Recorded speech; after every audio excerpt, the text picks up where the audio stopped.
대학 시절에 동아리 활동을 계기로 장애인 인권이라는 거에 눈을 이제 뜨신 거죠. 네, 그래서 그때는 사실 반은 좀 학교 구조에 좀 맞춰서 왜냐면 그때 뭐 대학교도 여전히 좀뭐 중고등학교보다는 나았지만 제가 다니던 대학도 여전히 불편한 것들이 굉장히 많았었는데 그렇죠. 중고등학교 때는 그냥 그걸 다 받아들이고 다녔다라고 하면은 대학교 때는 이제 뭐 제가 속한 동아리나 뭐 여러 가지 창구를 통해서 뭐 적극적으로 그래도 좀 의견도 좀 내고 여기 좀 바꿔달라라고 이야기도 하고 네. 뭐 이런 일들이 이제 시작이 된 거죠. 아니 너무나 그래도 이렇게 저는 후배잖아요. 네. 장애인으로서 후배인데 너무나 고마운 생각이 드는 이유는 그런 분들이 계셨기 때문에 지금 대한민국에서 장애인들이 이렇게 받고 있는 수혜, 그러니까 좋은 것들이 만들어지지 않았는가. 저도 똑같은 생각을 해요. 그러니까 네. 제 위에 선배들이 네. 앞에 훨씬 힘드셨을 거 아니에요, 사실. 그렇겠죠. 네. 그 시절에 더 아마 그때로 돌아가면 한 3년, 5년 차이가 확확 느껴질 정도로 훨씬 상황이 안 좋았다가 또 좋아지고 막 이런 상황이 반복되면서 이제 지금까지 왔을 텐데 저도 똑같은 생각을 해요. 앞에 선배들이 되게 열심히 하셔서 그래도 우리가 사는 토대들이 조금 바뀌었구나라는 생각을. 저도 한 번씩 그런 생각이 들 때가 있어요. 저도 그러면 도움을 받았기 때문에 이제 미래에 있을 후배 장애인분들이 이 사회에서 살아갈 때 좀 더 편하게 살아갈 수 있도록 뭔가 좀 도움이 될 만한 일을 하고 싶어라는 생각은 항상 하고 생각만 아직 하고 있습니다. 실천을 해야 되는데 아직 생각만. 저도 생각만 하고 있는데 같이 한번. 뭔가 또 시너지를 일으켜서 좀 이렇게 정말 장애인들한테 도움이 되는 삶을 살고 싶은 마음이 분명히 있어요. 제가 언젠가 할 겁니다. 근데 그게 언제 될지 모르겠으나 언젠가는. 언제 밥 한번 먹자 뭐 이런 거 아니에요? 아니 뭐 답이 아니라 제가 사실 장애인 자립생활센터를 하는 것도 이 제가 장애인들이 사회에 복귀를 하기를 원하는 마음으로. 그리고 이제 저는 이제 휠체어를 이제 판매하는 일을 하다 보면 초창기 중도 장애인들 많이 봐요. 이렇게 이제 막 사고가 나서 이제 장애를 막 한 4개월 됐어요, 5개월 됐어요 이런 친구들을 만나게 되는데 그런 친구들을 만날 때마다 저는 이제 단순히 그냥 휠체어를 한 대 팔아서 얼마를 벌어야지라는 것보단 그래도 이제 그 친구들이 저 형은 그래도 차도 타고 다니고 저 형은 뭐 활발하게 움직이고 저 형은 자기 하고 싶은 것도 다 하고 막 이렇게 되게 자유롭게 잘 지내는 모습들을 보면서 나도 그렇게 살아야지 라는 생각을 심어주고 싶은 그런 게 그게 너무 정말 중요한 것 같아요. 정말 중요한 역할을 해주시는 거고. 그런 거죠? 네, 감사합니다. 아니 이건 뭐 제가 뭐 최 대표님한테 특별히 막 잘 보이려고 저희는 서로 그런 거 없잖아요. 그런 관계가 아니에요. 저희는 뭐 돈을 주고받지 않기 때문에 그런 게 없어요. 물론 주시면 받겠지만 드릴 돈이 없어가지고 그런 관계가 아니기 때문에 저희는. 그런데 그게 중요한 게 뭐냐면 제가 중고등학교를 다니는 내내 저는 제 주위에 참고할 만한 롤모델이 있었으면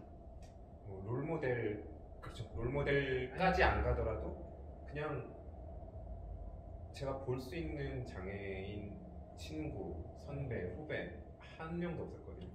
한 명도 없었어요. 정말 어디 물어볼 데도 없고. 제가 또 뭐 지역적으로도 뭐 서울이나 이런 데 살았던 게 아니고 강원도 뭐 작은 도시에 살았기 때문에 정말로 없었어요. 저는 그때 이제 휠체어도 정말로 막 환자용 휠체어, 몸에 하나도 안 맞는 그런 휠체어를 대학교 다닐 때까지 그냥 타고 다녔고 뭐 그런 어떤 뭐 몸 관리에 대한 것도 전혀 정보가 없었고 또 휠체어를 탄다라고 하면은 그러면 내가 앞으로 어떤 공부를 해서 뭐 어떤 직업을 가져야 되겠다라는 것도 아무런 조언을 해줄 수 있는 사람이 없는 거예요. 그냥 뭐 예를 들면 나는 저기 뭐냐 뭐 그냥 회사원이 되고 싶다. 네. 근데 내가 휠체어 타고 회사원이 될 수 있나? 라는 것도 그냥 상상만 그냥 하는 거죠. 그렇죠. 안 되지 않을까? 본 적이 없으니까 사례가 불편하지 않을까? 네, 뭐 맞아요. 휠체어 타고 뭘 할 수 있나? 그래서 제 주위에는 그거 되니까 해봐라는 분은 거의 없었고, 네, 어떤 분들이 있었냐면은 이제 제 친척 할아버지는 저한테 작가라 그랬어요. 작가. 네, 글 쓰는 작가. 이유가 뭐겠어요? 앉아서 할 수 있는 네, 게 앉아서 할 수 있는 일이니까. 네. 제가 글을 얼마나 못 쓰는지를 모르시고 그냥 앉아서 할 수 있다라는 것 때문에 제가 너는 작가를 해보는 게 어떠냐라고 이야기하셨었고 저희 담임 선생님이 계셨는데 저희 담임 선생님은 저한테 한의사 하라고 그러셨어요. 한의사. 한의사는 왜? 그것도 안 근데 해서? 그것도 담임 선생님의 그냥 이유는 제가 기억나는 이유는 그거예요. 그러니까 선생님 친구 중에 그 휠체어를 타는데 한약방 하는 친구가 있는데 잘 산다. 그러니까 너도 한의대를 나와서 그런 이제 한약방 같은 거를 해라. 라는 거였거든요. 그냥 이렇게 딱 진로를 제안해주는 분들만 있었고 심지어는 저희 부모님은 저희 부모님 이야기는 안 하는 게 좋겠죠. 저희 부모님도 사실은 뭐 본인의 아들이 휠체어를 타지만 사실 부모님들도 본 적이 없잖아요. 그렇죠.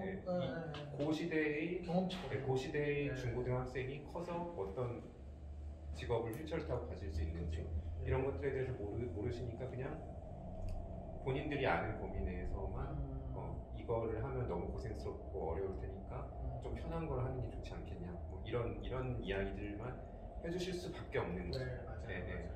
저는 만날 수 없었어요. 근데 만약에 이제 최 대표님이 해주시는 것처럼 그 학생들한테 뭐 이제 활동에 대해서건 진로에 대해서건 뭐 이제 최 대표님이 해주실 수 있는 이야기를 해주시고 또 뭐 누군가를 이제 소개해주시고 사례를 이야기해주시고 이런 거는 정말 중요한 것 같아요. 근데 이제 대부분 전화가 오는 거는 형 차 살 때 어떤 혜택이 있어요? 이런 거? 뭐 장애인 복지카드 어떻게 신청해야 돼요? 뭐 이런 질문들 많이 하는데 뭐 그것도 중요하다고 생각하고요. 그리고 또 뭐 면허 갱신 기간 있을 때 또 어떻게 해야 돼요? 뭐 이런 것들 뭐 중요한 얘기니까요. 근데 이제 뭐 다 중요하다고 생각해요. 근데 이런 정보를 제공을 해주는 역할을 하는 것 또한도 선배 장애인들로서의 의무가 왜냐면 모를 수밖에 없어요. 그 뭐 학교에 뭐 글을 안 배우고 학교를 처음 가면 기억 니은을 가르쳐 주잖아요. 똑같은 건데 장애 처음 들어오시면 모르시기 때문에 배우는 거는 당연한 거라서. 아무튼 지금 너무 이런 장애인 인권 관련해서 활동도 많이 하시는 걸로 제가 알고 있고 뭐 여러 가지 강의라든지 뭐 이런 활동을 하시는 걸로 제가 알고 있는데 그러면은 아까 좀 돌아가서 이 질문을 다시 한번 드려도 괜찮을까요? 있는 사람이 이제 소송에 뭐 이름을 붙이지는 않아요. 우리나라 소송은. 근데 이제 보통 근데 제가 그냥 이 소송은 1층이 있는 삶이라는 제목으로 말씀을 드리면은 여러분들 많이 가시는 이제 그 편의시설들 있잖아요. 그 생활 편의시설이라고 법률적으로는 이야기하는데 뭐 카페나 아니면 뭐 편의점이나 뭐 아니면 뭐 호텔 뭐 같은 이제 숙박시설들 이런 곳들을 저희가 이제 흔히 생각하는 생활 편의시설이라고 하거든요. 근데 이런 곳들은 장애인 편의시설 설치가 의무로 되어 있는데 문제는 이제 그 편의시설 의무 설치 적용을 받는 그 기준이 바닥 면적 기준 300평방미터 이상으로 좁혀져 있어요. 근데 여러분 300평방미터면은 거의 100평 가까운 면적인데 우리나라 이제 그 건물들 보시면은 바닥 면적 기준 100평 이상인 곳이 오히려 거의 찾기가 쉽지 않고 보통은 다 되게 작거든요. 그 이야기는 뭐냐면은 그 장애인 편의시설 설치의 예외가 되는 그 생활 편의시설들, 카페, 편의점 이런 것들이 의무가 되는 곳들보다 훨씬 많다라는 거예요. 법이 있기는 하지만 원칙적으로 의무가 되고 아주 어려운 경우에 예외로 설정해 놓은 게 아니라 원칙은 굉장히 좁은 부분에 대해서만 의무로 규정하고 사실상 예외만 이렇게 확장해 놓은 형태가 지금 돼 있기 때문에 저희가 이제 뭐 카페에 계단이 있거나 아니면은 편의점 뭐 통행로가 너무 좁거나 아니면 호텔에 갔는데 저기 장애인 객실이 정말 말도 안 되게 설치돼 있거나 심지어는 없거나 이렇다라고 해도 저희가 법률 위반을 근거로 해서 어떤 조치를 할 수 있어야 되는데 현재로서는 그 조치를 할 수 있는 그 범위가 너무 적어서 문제가 되는 거거든요. 맞습니다. 네. 뭐 아마 그 대표님도 많이 느끼실. 저도 많이 느끼는 게 일단은 이제 저는 이제 출장을 가면 어떤 지역의 지방의 모텔을 이용하는 경우가 많아요. 근데 가보면 화장실을 들어갈 수가 없거나 아예 문 폭이 좁아서 그 휠체어가 진입이 안 되는 거죠. 그러거나 아니면은 아예 그 장애인 객실이라고 있다고 해서 들어가 보면 그 장애인 객실은 사용을 하지 않아서 그런 건지 모르겠는데 청소도 안 돼 있고 이렇게 막 먼지가 너무 많이 쌓여 있고 그리고 한 번은 제가 변기에 앉으려고 이 발을 잡고 트랜스포를 하다가 이 바가 그냥 무너져 내려서 바닥에 굴러 떨어진 적도 한 번 있었어요. 실화입니다 이거. 그랬었던 적이 있었던 기억이 있어서 사실 그 왜 건물을 짓거나 허가를 득하기 위한 그냥 준공을 막기 위한 형식적인 뭐 이런 장애인 편의시설들이 너무 많습니다. 그 소방사업법에도 왜 장애인 객실이 있고 장애인 주차장 구역이 있고 뭐 이런 게 있어야 준공이 나니까 이제 준공 나기 위한 그 방안으로만 만들어 놓고 결국은 그 건물을 유지 사용하시면서 뭐 그 장애인 화장실을 그 어쩌면 청소 도구함처럼 내지는 뭐 그냥 일반 화장실과 같이 이렇게 사용하는 경우도 너무 많고요. 정말 네. 너무 많죠. 네. 이거는 일일이 말을 더 왜냐면은 저희도 이제 그 모니터링 사업을 하기 때문에 그 한 번씩 점검을 나가다 보면 겪게 되는 일도 너무 많아요. 말도 안 되는 거 너무 많아요. 시각장애인이 이거 점자불로 이거 눈 감고 따라가면요 그 벽에 부딪힙니다. 그 버스 정거장 부딪혀요 이렇게. 그런 경우 너무 많고요. 그리고 가다가 끊겨 있기도 하고. 막. 네. 그리고 무슨 뭐 횡단보도 보도블록이 뭐 바퀴도 훅 떨어져 있어요. 보도블록 횡단보도가. 저도 엄청 조심해요. 떨어질까. 그러기 때문에 뭐 지금 뭐 당장 뭐 모든 게 많이 변하는 거를 원하는 건 아니지만 할 수 있으면 좋겠지만 그렇게 할 수 없다는 건 너무 잘 알고 있기 때문에 할 수 없는 건 알겠지만 앞으로라도 조금씩이라도 바뀌어가는 모습을 보고 싶은 거죠. 네. 그래서 이 사회가 노력을 하고 있다는 걸 알면 그러면 적어도 뭐 내 후배 때, 뭐 내 다음 후배 때 정도 됐을 때에는 지금보다도 좀 더 나은 삶을 살아갈 수 있는 것 같아요. 함께 사는 사회가 따로 사는 사회가 아니기 때문에 그런 부분들. 그리고 제가 꼭 강조하고 싶은 건 여러분들 가정에 휠체어를 탄 가족이 한 분이라도 계신다면 그 어떤 환경이나 이런 부분을 당연히 한 번 더 생각을 하실 겁니다. 근데 그런 분들이 없으시다면 아마 못 보고 계신 거예요. 네. 아까 하시던 얘기를 그냥 연달아서 연이어서 쭉 해주시면. 네. 그래서 아까 제가 그 1층에 있는 사람 소송을 하게 된 배경 같은 것들을 말씀드렸잖아요. 네. 그러니까 현재 법률이 너무 광범위하게 예외를 인정하고 있고 그런 것들 때문에 사실 법이 여러분들 뭐 되게 머리 아픈 거라고 생각할 수 있지만 굉장히 중요해요. 사실은 이 법률에서 어떻게 규정하고 있느냐에 따라서 저희가 어떤 주장을 할 수 있고 뭐를 바꾸자라고 이야기를 하려면 어떤 이게 뭐 법률가들의 사고방식일 수도 있지만 꼭 그렇지는 않거든요. 어떤 근거 같은 것들이 있어야 되는데 사실은 그것들이 여러분들 뭐 느끼실 수도 있고 못 느끼실 수도 있고 하지만 대부분은 법이에요. 사실은. 네. 그래서 현재 법에 문제가 있다라는 문제의식을 가지고 지금 뭐 카페 그리고 호텔, 편의점 이런 업체들하고 마지막으로는 이제 법률을 이렇게 만든 어떤 그 국가를 대한민국이죠. 예. 저희가 소송을 할 때는 국가를 상대로 할 때는 피고가 대한민국이 되는데 대한민국을 상대로 이렇게 소송을 하고 있는 거예요. 굉장히 훌륭한 일을 하고 계시는 것 같은 느낌이. 성과가 좋아야죠 사실.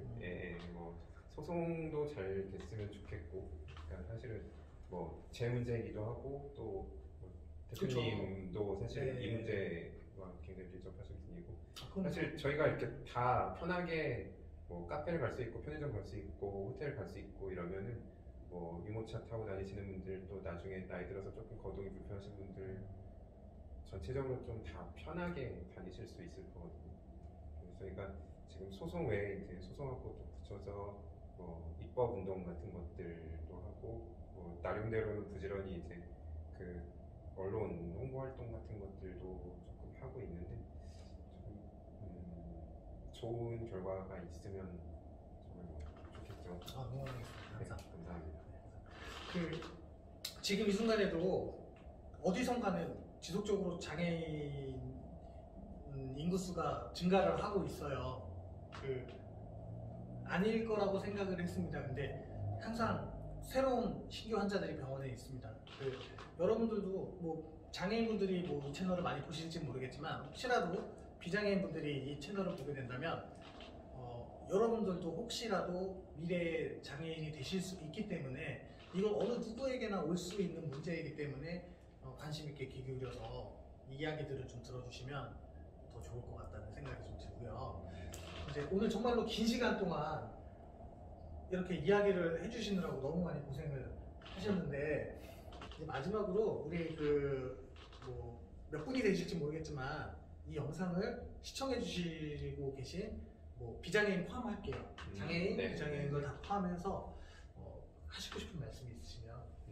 사실 뭐 좋게 편집해 주신다고 하셨으니까 네. 이제 보시면 아마 되게 좋은 일 많이 하신다 이러지만, 사실은 제 일이 10이라고 하면은 그 중에 한 1 정도를 제가 지금 말씀드린 뭐 예를 들면 1층에 있는 삶이나 뭐 다른 이제 일들, 의미 있는 일들을 하는데 그 시간을 할애하는 거거든요. 그런데 이제 그러면 전 예전에는 그런 게 있었어요. 사실 한때 뭐 짧게나마 이제 공익 변호사, 공익 전담 변호사를 하고 싶다라는 꿈도 꿨었고, 그 이유는 뭐냐면 제가 휠체어를 타고 학창 시절부터 쭉 성장을 해왔고 받은 것들이 있기 때문에, 약간 마음속에 이제 빚졌다라는, 내가 뭔가 해야 되지 않을까라는 생각이 좀 있었던 것 같아요. 그래서 일을 하면서, 그리고 업무 중에 일부를 공익 활동을 위해서 이제 쓰면서도, 저 사람은 나보다도 더 이 일을 많이 하는데 뭐 이런 약간 생각도 하고, 이래서 스스로 조금 괴로웠던 시절도 있었어요. 근데 지금은 이제 좀 생각을 좀 바꿨거든요, 스스로는. 그냥 내가 할 수 있는 만큼을 즐겁게 하면 되고, 또 내가 하지 못한 부분들은 최 대표님처럼 또 좋은 생각을 가지고 열심히 하시는 다른 분들이 채워주신다라는 생각을 하게 됐어요.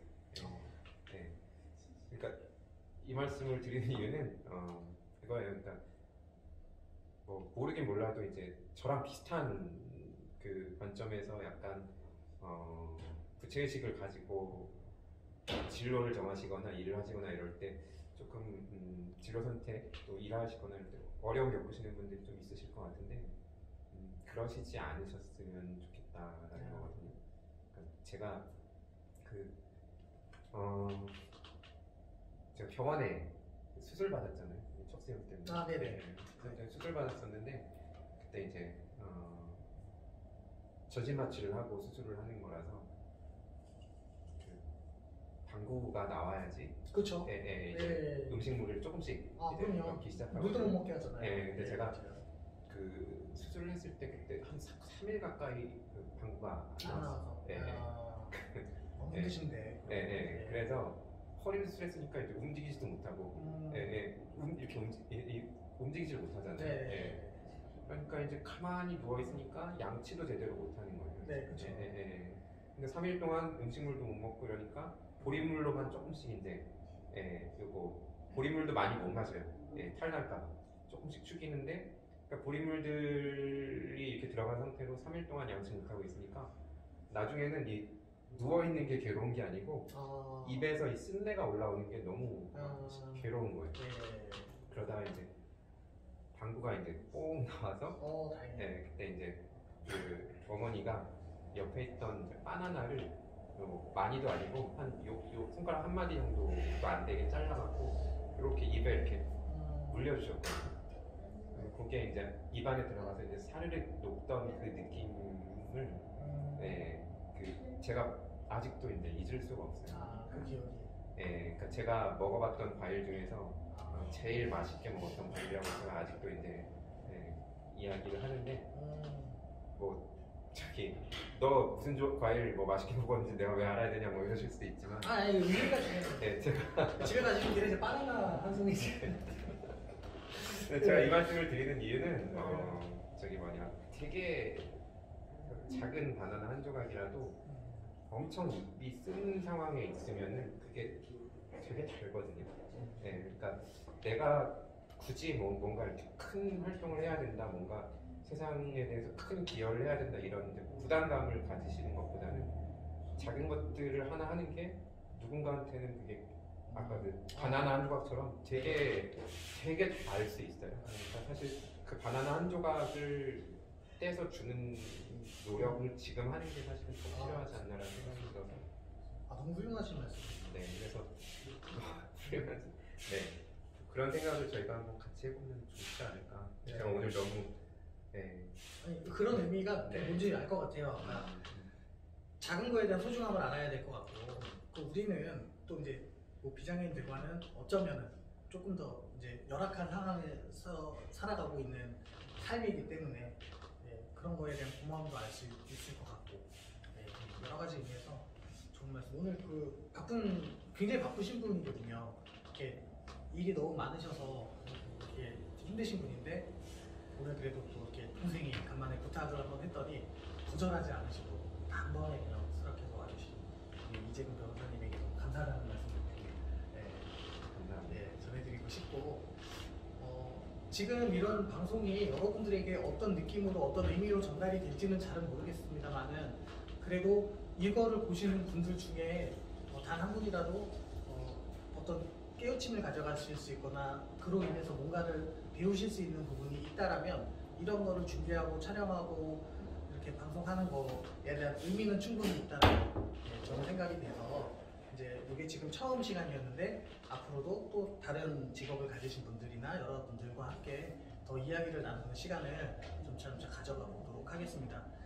아까 시작할 때 서두에 말씀을 드렸듯이 경기도하고 고양시가 후원을 하고요. 그래서 일산사랑 장애인 자립생활센터에서 주관해서 사업을 진행을 하고 있습니다. 그렇기 때문에 이런 영상들 많이 또 시청해 주시고 또 관련해서 궁금하신 부분이나 필요하신 부분들은 댓글 남겨주시면 또 저희들이 말씀 중에 부족했던 부분들은 댓글을 통해서 또 다 알려드릴 수 있도록 그렇게 해보도록 하겠습니다. 그리고 참고적으로 하나의 예를 들어서 잠깐 말씀드리면 이제 막 장애를 입으셔서 이제 뭘 어떻게 해야 될지 모르겠고 뭐 예를 들면 소송이 엮여 있는 경우들도 더 많이 있는 걸로 알고 있는데 혹시라도 그래서 너무 답답한 상황이 있으시거나 아니면 뭐 약간의 이렇게 뭐 질문을 하고 싶은 게 있으시면 그냥 저희 쪽을 통하셔도 좋으니 연락을 주셔도 좋고요. 아니면은 이제 이재근 변호사님에게 연락을 주시면 충분히 도움을 드리실 수도 있지 않을까라고 감히 생각을 또 가능하시죠? 또 혹시 연락이 오게 되면 뭐 이렇게 네, 제가 이메일 주소 이메일 주소를 하나 이렇게 남겨드릴 테니까요. 아이스 비어 그러잖아요. 아이스 이메일 주소 그걸로 남겨주시면 되고 제가 대한법률구조공단에서 예전에는 장애인들에게 무료로 법률 상담을 해줬었어요. 그리고 나서 소송을 가거나 하는 것도 변호사가 무료로 다 진행을 해주셨는데 이제는 장애인이라고 해서 무료로 해주지 않는답니다. 그래서 다 비용을 지불하고 절차와 과정을 통해서 소송을 준비하셔야 되기 때문에 능력이 있고 없고 뭐 일을 잘 알고 모르고의 문제를 떠나서 여러 사람들과 이야기를 많이 해보시는 게 되게 중요하지 않을까라고 생각이 들고요. 그리고 오늘 이 뜻깊은 자리에 함께 해주신 이재근 변호사님께 다시 한번 너무 많이 감사하고 다음 시간에 또 다른 분과 다시 한번 인사드리도록 하겠습니다. 감사합니다.